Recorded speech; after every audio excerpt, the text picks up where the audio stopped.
Federal High Court in Abuja on Thursday dismissed a fundamental rights enforcement suit filed by NNAMDI KANU against the Department of State Services.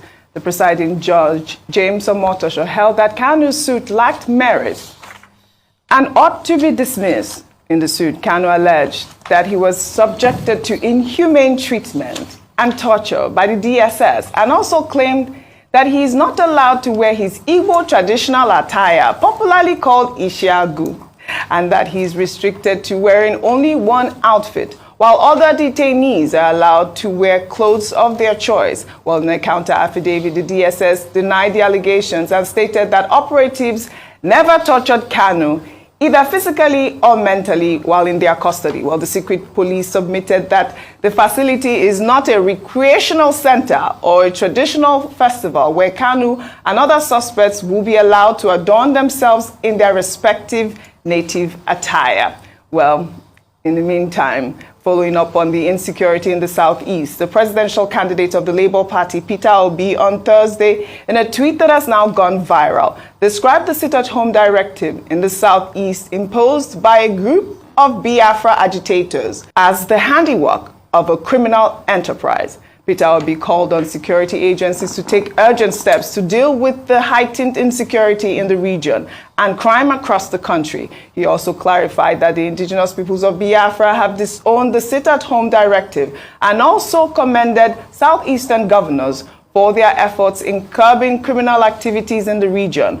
One of the reactions to Peter Obi's tweet was from a self-proclaimed Prime Minister of the Biafra Republic government, Simon Ekpa, who lives in Finland. In responding to Obi's tweet, described him as the spokesperson of the indigenous peoples of Biafra. Well, Dr. Bati, this tweet by Samuel Ekpa garnered a lot of reactions, but you know, Peter Obi did not say anything different from what we have been saying. Also, we do know that IPOP had already disassociated themselves from, you know, all the menace happening in the Southeast. I'd love for you to just quickly comment before we... I think I'll be very brief. Yes. Simon Ekpa should just be ignored.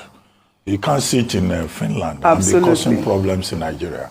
Why the Nigerian government has not further pursued the diplomatic channel for ensuring that the Finnish authorities call him to order or sanction him one way or the other is what I do not understand. Maybe that's something for the Tinubu administration to consider.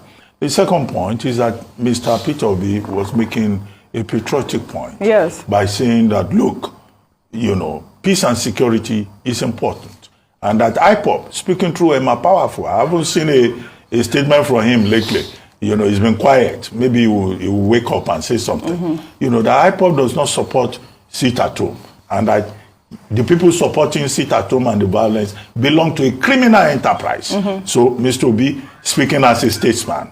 Finally, as for the matter before the court of Justice James Omotosho, where the court says, you know, found in favor of the DSS. Yes. To say that you can't wear Ishiagu in detention. There is a dress code. When you are detained, in fact, they don't allow you to use belts. You can't use belt. Right. You can't use tie. You can't go to. You can't be in detention and say you want to dress as you like, because they say they don't want you to use anything that can send the wrong message or endanger your life. Well said, but in any Dr. case, this is fundamental human rights, and he has pushed the matter, and the court has ruled. Well said. That's the position in that regard. Well, all right. But I'd like to end what's trending today.